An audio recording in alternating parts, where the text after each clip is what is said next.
NASA, the National Aeronautics and Space Administration, began in the USA in 1958. NASA's work is to explore space. NASA sends out different spacecraft to explore other planets and to collect information. NASA sent the first spacecraft, Apollo 11, to the Moon in 1969. The Baikonur Cosmodrome is a spaceport in Kazakhstan, in Kyzyloda Oblast.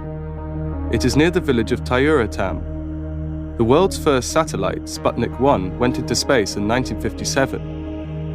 Then, in 1961, Yuri Gagarin was the first man to travel in space. Baikonur is a very interesting place to visit, and you can learn all about space exploration, then and now.